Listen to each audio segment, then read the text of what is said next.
Assalamualaikum dan salam sejahtera. Saya akan menerangkan tentang pengenalan paru-paru dalam fonetik dan fonologi. Paru-paru merupakan organ utama dalam sistem pernafasan yang berfungsi menyimpan dan membekalkan udara kepada tubuh. Dalam penghasilan bunyi bahasa, paru-paru memainkan peranan penting kerana udara yang keluar daripada paru-paru menjadi sumber tenaga untuk menghasilkan bunyi pertuturan.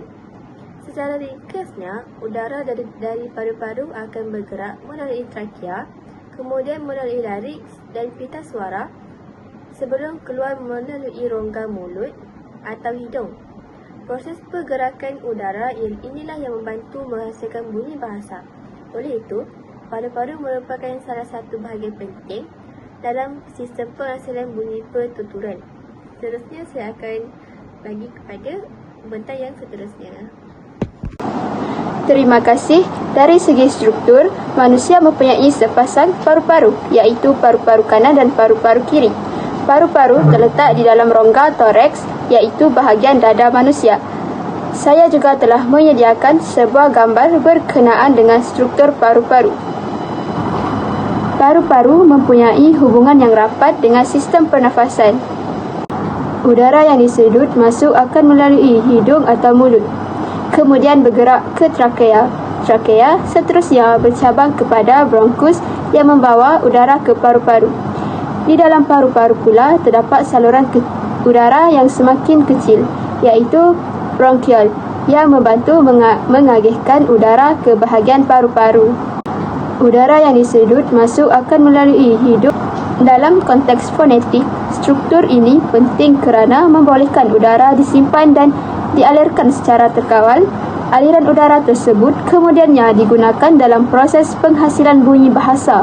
Seterusnya, rakan saya akan menerangkan bagaimana paru-paru berfungsi dalam penghasilan bunyi pertuturan.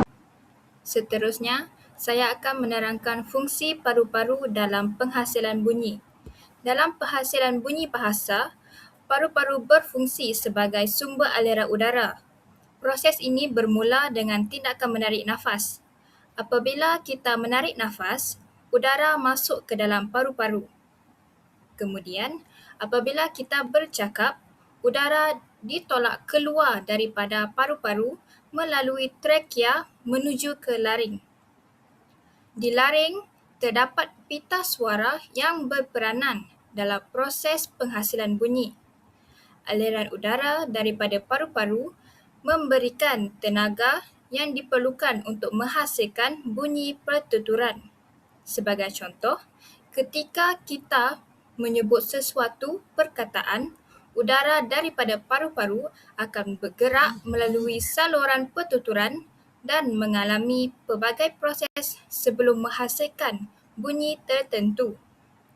Jadi, secara ringkasnya, proses tersebut boleh digambarkan seperti berikut, iaitu daripada paru-paru, seterusnya kepada trakea, laring dan seterusnya rongga pertuturan. Hal ini menunjukkan bahawa paru-paru merupakan komponen asas dalam mekanisme pertuturan manusia kerana membekalkan tenaga udara yang diperlukan. Pertama, paru-paru berperanan membekalkan udara yang diperlukan dalam pertuturan. Udara daripada paru-paru menjadi sumber tenaga untuk menghasilkan bunyi bahasa. Seterusnya, udara akan masuk ke dalam paru-paru semasa kita menarik nafas. Kemudian, udara tersebut akan dikeluarkan dan bergerak melalui saluran pernafasan menuju ke organ pertuturan. Yang ketiga, paru-paru sebenarnya tidak menghasilkan bunyi secara langsung. Sebaliknya, aliran udara yang keluar daripada paru-paru membantu membolehkan bunyi pertuturan dihasilkan. Kesimpulannya, walaupun paru-paru tidak menghasilkan bunyi secara langsung, paru-paru sangat penting kerana membekalkan udara yang menjadi tenaga dalam penghasilan bunyi bahasa. Sekian, terima kasih.